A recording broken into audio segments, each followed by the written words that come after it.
तो किस तरह से एक एग्जाम की तैयारी का निर्णय लें और किस तरह से उस तैयारी को अंतिम रूप दें। तो पूरी यात्रा बताऊंगा मैं इसमें, जिसमें एक स्टूडेंट स्टार्ट से लेके और चयन तक की यात्रा तय कर सकता है। ठीक है, मैं बात को शुरू करने जा रहा हूँ। सबसे पहली बात जो आपको ध्यान रखनी चाहिए मेरे मतानुसार वो ये कि एक साथ दो परीक्षाओं की तैयारी कभी ना करें। हाँ, ये उस स्थिति में करें जब 70% तक का पाठ्यक्रम समान हो। जैसे आप फर्स्ट ग्रेड की कर रहे हैं और साथ में कॉलेज लेक्चर की करते हैं तो चल जाता है, क्योंकि 70-80% तक सेम होता है।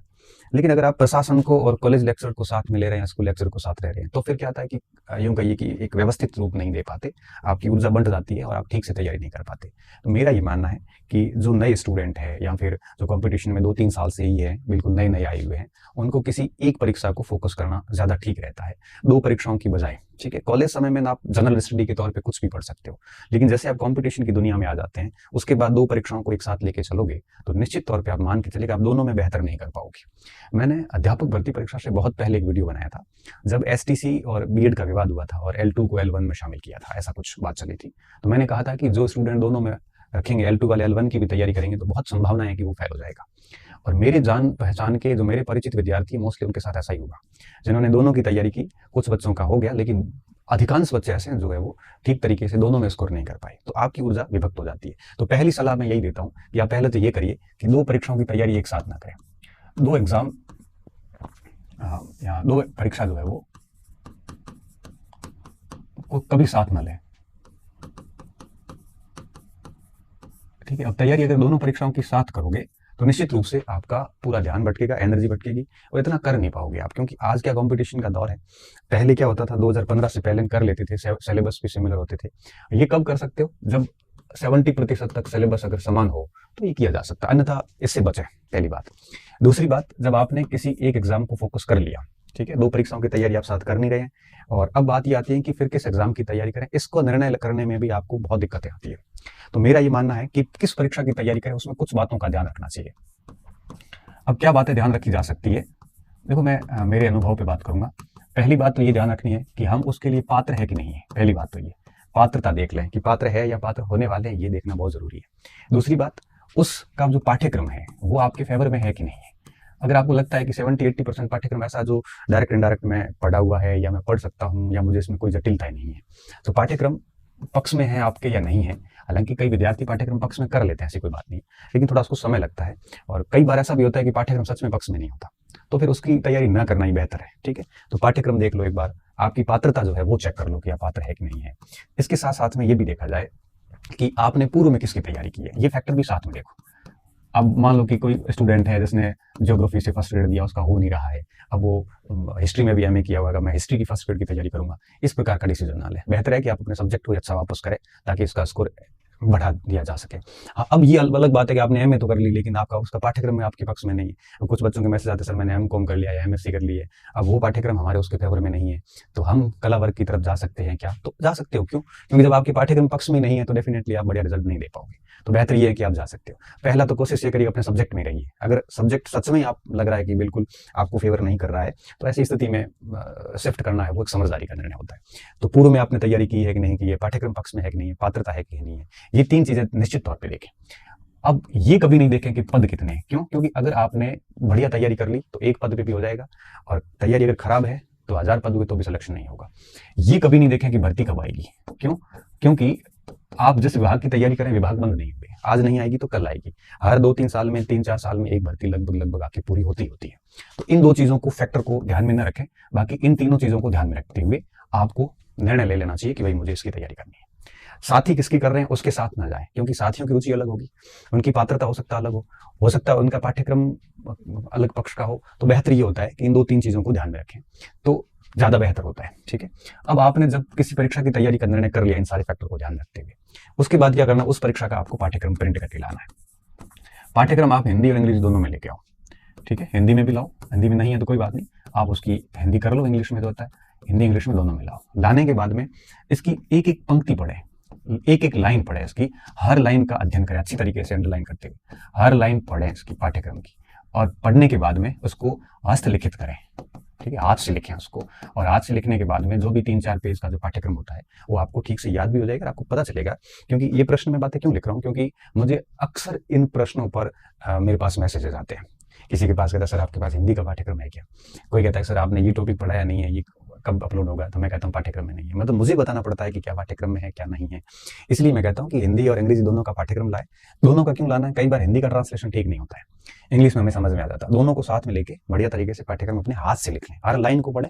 हाथ से लिखोगे तो एक पता चल जाएगा कि क्या चीजें हमें पढ़नी है, क्या चीजें छोड़नी है। ठीक है, पूरा पढ़ने की बजाय सिर्फ और सिर्फ पाठ्यक्रम की लाइन टू लाइन हमें तैयार करनी चाहिए। ठीक है, ये कर लिया, पाठ्यक्रम रेडी है, किस परीक्षा की तैयारी। अब क्या करना है, चौथा बिंदु, अब आपको उस परीक्षा के जो पुराने 8-10 साल 20 साल के जो पेपर हुए हैं, पुराने पेपर ले आए, नए पैटर्न से, जिस पैटर्न से आप परीक्षा देने वाले हो, पुराने पेपर जितने भी हैं वो लाए। पुराने पेपर आने के बाद में अब उसका क्या करना है, इसकी दो चीजें ध्यान रखनी है। सबसे पहले आपके पास में जो भी उपलब्ध सामग्री है उसमें और पुराने पेपर को देखें कि आपकी सामग्री जितनी उपलब्ध है, जैसे क्योंकि कोई भी बच्चा बिल्कुल नया तो होता नहीं, उसके पास में 30-40% तो किताबें होती है। ठीक है ना, जैसे राजस्थान का भूगोल है तो हमारे पास वो किताब होती है, इतिहास संस्कृति की किताब पढ़ी होगी, हिंदी की पढ़ी होगी, घर पे इतिहास की किताब होगी, है ना, ऐसी 8-10 किताबें हमारे पास होती है। ठीक है, तो क्या करें, पुराने पेपर लाए, इसका विश्लेषण करें।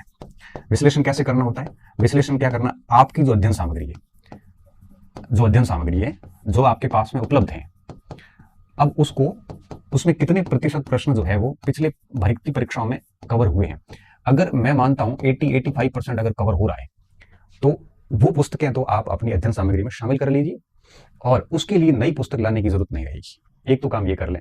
दूसरा ये देखें, इस पुराने पेपर लाने के बाद विश्लेषण करके कि कौन से टॉपिक ऐसे हैं जहां से अक्सर प्रश्न बन रहे हैं, कौन से टॉपिक है जहां पे अक्सर प्रश्न बन रहे हैं, उन टॉपिक पर विशेष बाद में ध्यान दिया जाएगा। क्योंकि जब आप अध्ययन सामग्री पढ़ोगे तो आपको समझ में आएगा कि इस टॉपिक से हर बार प्रश्न आ रहा है, तो फिर आप उसको है वो थोड़ा सा और गौर से देखोगे, प्राथमिकता में लोगे आप। तो पेपर से सिर्फ दो चीजें आपको करनी है। एक तो ये निकालना है कि आपकी अध्ययन सामग्री जो है, जैसे राजस्थान भूगोल के पुराने पेपर आप लेके आए, भूगोल के आप जैसे स्टूडेंट है, जैसे हिस्ट्री के स्टूडेंट है, तो आपके पास मान लो केसी श्रीवास्तव थी प्राचीन भारत की, आपने देखा कि उसमें से 40 में से 35-36 सवाल आ रहे हैं, तो मुझे लगता है आपको कोई और किताब लाने की आवश्यकता नहीं, वो किताब आप रहने दीजिए। क्यों? क्योंकि जो पुरानी सामग्री है जो आपके पास उपलब्ध है उसको पढ़ने में बहुत आसानी होती है। नई सामग्री लाके 5 बार पढ़ोगे, इससे अच्छा जो 2-4 बार पढ़ी हुई है उसको वापस पढ़ोगे तो वो 10 बार हो जाएगी और वो लाइन टू लाइन याद हो जाती है, वो हमारी परिचित है, वो फेमिलियर हो रखी है किताब पहले से ही, है ना। अगर मान लो कि वो सफिशिएंट नहीं है, वो 50-60% प्रश्न नहीं कवर कर रही है, तब आपको और सोचने की आवश्यकता है। तो पुराने पेपर लाके विश्लेषण कर लें। अब आता है अहम भाग तैयारी का। पुराने पेपर आ गए, आपके पास पाठ्यक्रम आ गया, आपने परीक्षा किसकी तैयारी करनी है ये तय कर लिया। अब आपकी अध्ययन सामग्री आएगी, शेष अध्ययन सामग्री। यहां से जो अध्ययन सामग्री है, जैसे मान लो 60% आपके पास पड़ी है, वो तो ठीक है। अब जिसकी अध्ययन सामग्री आपके पास है ही नहीं, जैसे मान लो कि इतिहास, विश्व इतिहास और आपके पास किताब नहीं है, भूगोल में जैसे मान लो कि फिजिक्स, भौतिक भूगोल की आपके पास किताब है, मानव भूगोल की नहीं है, कार्टो की नहीं है ना, मानचित्र विज्ञान वगैरह की उसकी नहीं है, तो फिर आपको कुछ ऐसी सामग्री 40-50% जो होती है जो आपके पास नहीं है, कुछ ऐसे विद्यार्थी भी होंगे जिनके पास बिल्कुल भी नहीं है, तो कोई बात नहीं। अब जो शेष अध्ययन सामग्री है वो लाई जाए। अब उसके लिए क्या करना है, कुछ बातें ध्यान रखना। अब शेष अध्ययन सामग्री लाने में किन बातों का ध्यान रखना है। पहली बात, शेष अध्ययन सामग्री के लिए सबसे पहले ये देखो कि जो भी लोकप्रिय लेखक है मार्केट में पहले से काफी चल रहे हैं, जैसे जब हम भूगोल की बात करते हैं तो सविंदर सिंह का नाम आता है भौतिक भूगोल में, जब इतिहास की बात करते हैं तो केसी श्रीवास्तव है, हरिश्चंद्र वर्मा है, ऐसे लोकप्रिय लेखक जो होते हैं उनको आप डिनाई नहीं कर सकते। वो लोकप्रिय हुए इसलिए कि उनकी अध्ययन सामग्री में कोई खास बात है। ऐसे लोकप्रिय लेखक को आप प्राथमिकता दें नए लेखक की बजाय, क्योंकि नए लेखक में गलतियां भी हो सकती है। हो सकता है नए लेखक ने कई सारे एस्पेक्ट्स क्लियर नहीं, टच नहीं की हो, कई सारी समझ नहीं डाली हो, कुछ ऐसी भाषा लिखी हो, क्लिष्ट लिखी होगी, लेकिन लोकप्रिय लेखक लोकप्रिय इसलिए बने हैं कि उसमें कुछ खास बात होती है। साथ में कुछ सरकारी जैसे स्रोत है, ऑथेंटिक स्रोत है, चाहे आपकी हिंदी ग्रंथ अकादमी हो या नेशनल बुक ट्रस्ट है, कुछ ऑथेंटिक पुस्तकें जो आती है, ठीक है, इनके ऊपर थोड़ा देखें। साथ में सफल लोग जितने भी अपने सीनियर साथी हैं उनके द्वारा जो किताबें बताई जा रही है, सीनियर साथियों के जो स्रोत बताए जाते हैं, आजकल तो यूट्यूब वगैरह पे आपको मिल जाते हैं, ठीक है, वो सब बताए जाते हैं। इन सब में छांट के सबको देख लो। देखने के बाद जैसे सीनियर साथियों ने कोई लोकप्रिय लेखक की बता रखे हैं तो और भी बढ़िया हो गया। लोकप्रिय लेखक वैसे ऑथेंटिक की तो कोई सरकार में परिभाषा वैसे है नहीं, लेकिन आप कुछ भी अपना ऑथेंटिक मान सकते हैं, ठीक है, हाँ, गाइड से अलग हट के। अब इनका निष्कर्ष निकाल के और आपको न्यूनतम अध्ययन सामग्री रखनी है, क्या न्यूनतम रखनी है, ताकि उसको बार बार आप रिवीजन कर सको। तो शेष अध्ययन सामग्री न्यूनतम हो और इसको चुनने में इन 3 चीजों का स्पेशली ध्यान रखो। लोकप्रिय लेखक पुराने लेखक है और किताबें थोड़ी सी सरकारी स्रोतों की हो तो ज्यादा बेहतर है, और साथ में सीनियर साथी जो बताते हैं उनकी लिस्ट बना दो, क्रॉस चेक कर लो। अब देखो ये सारी चीजें करने में आप 5-7 दिन आराम से ले सकते हो, क्योंकि आपको इसके साथ जाना, आपको करियर इसके साथ बनाना है। तो इसमें जल्दबाजी ना करें, बहुत आराम से काम करें। जैसे हिस्ट्री है तो आप मेरे वीडियोस देख लो और कई साथियों के देख लो, फिर आपको लगता है कि ये किताब कॉमन आ रही सभी में, तो वो ले लो आप, ठीक है, उसको फिर पढ़ लो आप। अब शेष अध्ययन सामग्री ले ली और जो कि बहुत न्यूनतम थी वो ले ली। अब देखो यहाँ पे एक शिक्षक, आजकल समस्या एक नई और उत्पन्न हो गई है, विकल्प उत्पन्न हो गया। समस्या क्या कहें, यहाँ पे आजकल कोचिंग का सिस्टम भी शुरू हो गया है, क्योंकि पहले ऑनलाइन दुनिया नहीं थी, तो शिक्षक, अच्छे शिक्षक कई बार दूर शहर में होते थे, हम जा नहीं पाते थे, फीस भी अधिक होती थी, बहुत सारी चीजें होती थी। तो एक वो भी विकल्प हो गया है कि कोचिंग करे कि नहीं करे। तो इस पे भी मैं आपको बात बता देता हूँ। अध्ययन सामग्री के सेगमेंट में ही हम एक और बात कवर कर सकते हैं। यहाँ पे मैं अलग स्लाइड पे ले लेता हूँ, छठा बिंदु। देखो, मैं बहुत ही पूर्वाग्रह रहित होकर मैं आपको बताना चाहूंगा, आप इसको अगर ठीक लगे आपको तो उसको फॉलो कर सकते हो। ठीक है, पहली बात, देखो कोचिंग आप तभी करें जब आपको लगता हो कि परीक्षा में पर्याप्त समय है। ठीक है, क्योंकि कोचिंग क्लासेस, मान लो कोई भी सब्जेक्ट हो, 700-800 घंटे से कम तो क्लासेस होती नहीं है। क्लियर सी बात है। मेरे जैसे हिस्ट्री का कोर्स है तो उसमें 600-700 घंटे हो गए, आराम से हो गए, ज्यादा ही हुए। तो एक तो पर्याप्त समय हो, परीक्षा में पर्याप्त समय होना बहुत जरूरी है। 1 साल कम से कम कह रहा हूं, अगर 1 साल का समय हो परीक्षा को लेके, तब आप कोचिंग क्लास की तरफ जा सकते हैं, पहली बात। दूसरी बात, आप अगर बिल्कुल नए हैं, आपको लगता है कि विषय को समझने में थोड़ी कठिनाई हो रही है, आपको नहीं पता क्या करना कैसे है, तो आप अगर नए स्टूडेंट हैं तो आप जा सकते हैं। तीसरी बात, अगर आपको अपना विषय बड़ा जटिल लग रहा है, अगर जटिलता नजर आ रही है, आपको लग रहा है कि बहुत कॉम्प्लिकेट हो रहा है, तो जा सकते हैं, क्योंकि शिक्षक काफी चीजों को आसान कर देता है। किताब और शिक्षक में यही फर्क होता है। किताबें क्या करती है, 10 किताबों से फैक्ट लेके इकट्ठा करके रखती है। शिक्षक क्या करता है, 8-10 किताबों से फैक्ट लेके अभिव्यक्त करता है। शिक्षक बोलता है, किताब बोलती नहीं है। शिक्षक to the point limited content देता है, किताब सब कुछ लिख देती है। शिक्षक ये बता देता है क्या पढ़ना है, क्या नहीं पढ़ना है, कैसे पढ़ना है, किसको कितनी तवज्जो देनी है। किताब बोलती नहीं है, किताब सब लिख देती है। उसको लगता है कि आपको जैसा पढ़ना वैसा पढ़ो। किताब को आप जितनी बार पढ़ोगे उतनी नई समझ विकसित होगी, नई तथ्य मिलेगी। टीचर्स को आप जितनी बार सुनोगे, कितनी बार पढ़ोगे, वही चीजें याद होती जाएगी, नया नहीं मिलेगा आपको, क्योंकि टीचर तो बोल गया, बस इतना ही है। किताब को तो आप हर बार पढ़ोगे, हर बार आपको नहीं मिले। किताब में कभी ऐसी पूर्णता का भाव नहीं आ पाता। तो ये सारी चीजें होती। अगर विषय जटिल लग रहा है तो क्लास ले सकते हैं आप। साथ में अच्छा, पुराने स्टूडेंट है तो कोई भाग ले सकते हैं, पूरा कोर्स पढ़ने की बजाय सेगमेंट को पढ़ सकते हैं, मतलब ऑनलाइन और उसको दोनों को साथ में लेके भी कर सकते हैं। अच्छा, कई बच्चे ऐसे होते हैं जिनको ऑनलाइन क्लासेस, ऑफलाइन वगैरह देखना अच्छा नहीं लगता, तो वो किताबें भी पढ़ सकते हैं। देखो, दोनों चीजें समान है और दोनों में प्रश्न लगभग सेम रहते हैं। अब बात ये आपकी रुचि किसके ऊपर होती है। पर्याप्त समय हो, नए विद्यार्थी हैं आप, विषय जटिल लग रहा हो, कोई भाग समझ में नहीं आ रहा हो, तब आप है वो कोचिंग की तरफ जा सकते हैं। अब कोचिंग में भी आपके पास 2 विकल्प होते हैं। आजकल क्या 2 विकल्प हैं, ऑफलाइन भी है, ठीक है, और ऑनलाइन भी है। अब इसमें क्या कर सकते हैं आप, देखो ऑफलाइन और ऑनलाइन की अगर बात करें, अगर आपके पास ऑफलाइन सुविधा है तो ऑफलाइन ज्वाइन कर लीजिए। ऑफलाइन और ऑनलाइन की बात करूं तो इसमें सामग्री अधिक होती है। क्यों? क्योंकि ऑफलाइन में क्या होता है, कई सारी मुद्दों पर शिक्षक बातें खूब कर लेते हैं। ऑफलाइन में हम लोग करते हैं, हम लोग 1 घंटे की ऑफलाइन क्लास को पढ़ाने के लिए 15 मिनट या 20 मिनट मेहनत करते हैं, ऑफलाइन क्लास हो जाती है। घंटे की ऑनलाइन क्लास लेने में हमें 2 घंटे पढ़ना पड़ता है। तो इसमें सामग्री अधिक होती है, इसमें सामग्री तुलनात्मक रूप से कम होती है, पहली बात।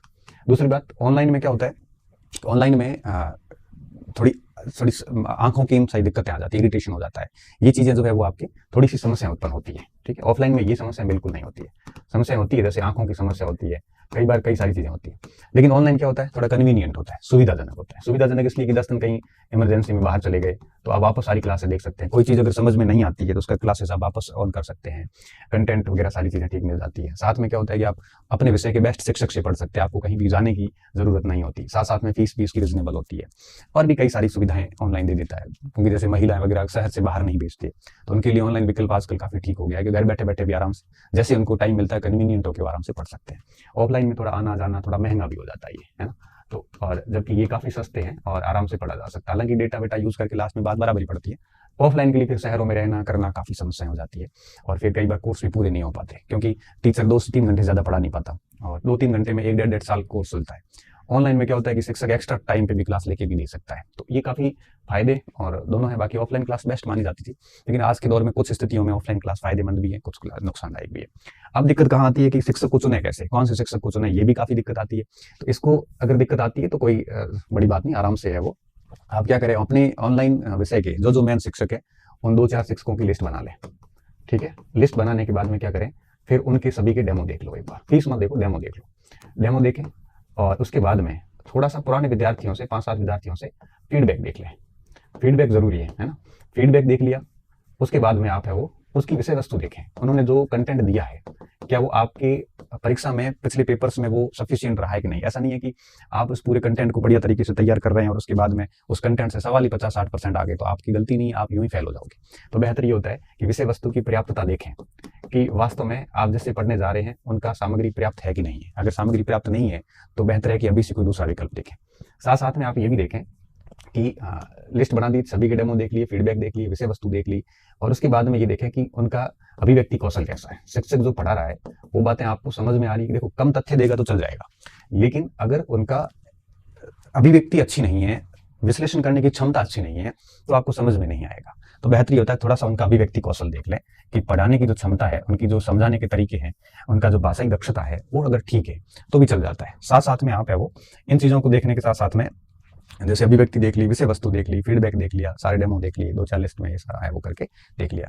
ये देखने के बाद में फिर आप है वो शिक्षक को चुन सकते हैं कि हाँ अब ये ठीक है। हाँ, ये भी चीज़ ये भी देखें, कई सारे शिक्षक क्या होता है टू द पॉइंट बात करने वाले, वो तो ज़्यादा बेहतर रहता है। क्यों टू द पॉइंट? क्यों? कई मैंने ये भी देखा है कि ऑनलाइन दुनिया में क्या होता है कि शिक्षक है वो बातें अधिक और कंटेंट कम देते हैं। 1 घंटे की क्लास में 15 मिनट का कंटेंट आएगा और 45 मिनट की बातें आ जाती। कृपया करके ऐसे बचें, क्योंकि परीक्षा में बातें नहीं आएगी, परीक्षा में कहानियां नहीं आएगी, परीक्षा में फालतू की गप्पें नहीं आएगी, परीक्षा में कंटेंट आता है। शिक्षक चुनते वक्त ये हमेशा ध्यान रखें कि वो टू द पॉइंट बात करता हो, निरर्थक बातें करने वालों से बचें। क्यों? क्योंकि ये लोग आपका समय भी खराब करेंगे। आपको उस समय तो खूब मजा आएगा, लेकिन एग्जाम हॉल में फिर पता चलेगा कि गलत डिसीजन था ये।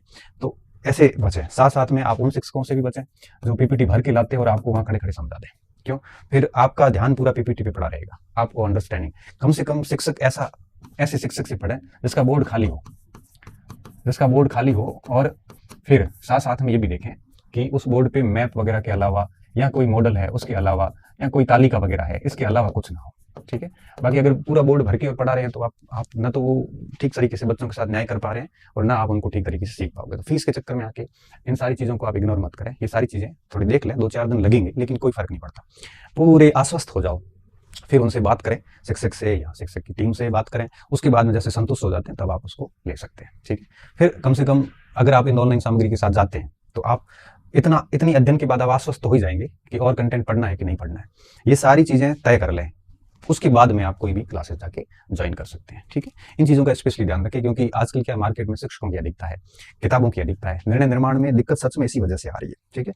तो ये सारी चीज़ें जो है हो जाती है तो फिर ठीक है। अब कोचिंग क्लासेस की बात कर ली मैंने, ऑनलाइन में भी देखें, ये चीज़ें ऑफलाइन में भी देखी जा सकती है। ये देखने के बाद में ये बात भी मैं क्यों बता रहा हूँ, क्योंकि बहुत सारे मैसेजेस मेरे पास आते हैं, सर पॉलिटिकल साइंस है तो मैं किस टीचर के साथ जाऊँ, हिंदी के किसके साथ जाऊँ, ज्योग्राफी वाला पूछता है किसके साथ जाऊँ, हिस्ट्री वाले जनरली पूछते नहीं मेरे को, क्योंकि मेरे को तो क्यों पूछेंगे, मैं तो खुद हिस्ट्री पढ़ा रहा हूँ, तो मेरे से पूछते नहीं, किसी और को पूछते होंगे।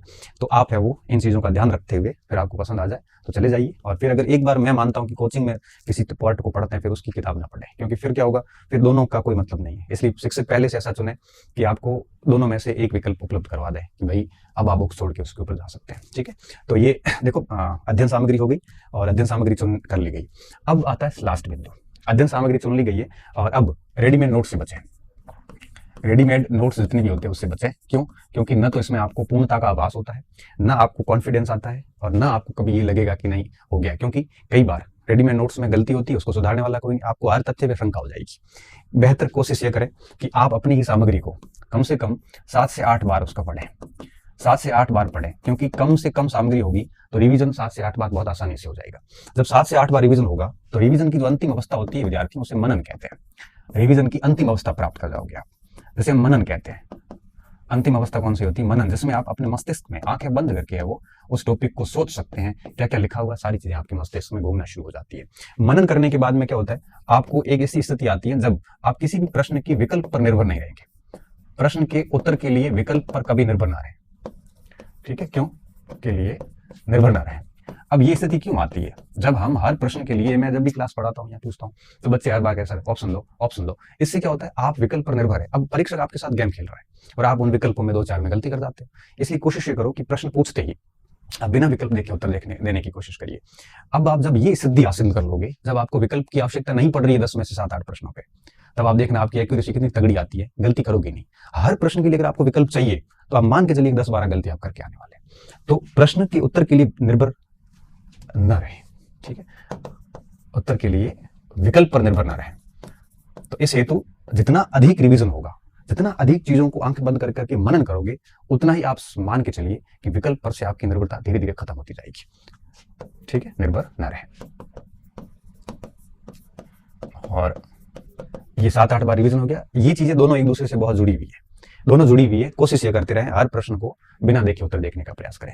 70-80% प्रश्नों में ऐसा हो जाना चाहिए। और आज की आखिरी बात, अभ्यास करें। ठीक है, जब 7-8 बार होता है अभ्यास, साथ साथ में चलने दें। जैसे कोई टॉपिक पूरा हुआ, उस टॉपिक को प्रश्न देखें, प्रश्न मिलाएं, कंटेंट में नहीं आया है तो ऐड कर ले कंटेंट में, और फिर एक बार अभ्यास करने के बाद में, अच्छा एक चीज और, अभ्यास हमेशा पुराने पेपर से करें। पुराने पेपर से अभ्यास करें। देखो साइंस के लोग हैं वो पुराने पेपर पे भी करें, टेस्ट सीरीज भी कर सकते हैं, क्योंकि उनमें नई नई थियरी आती रहती है।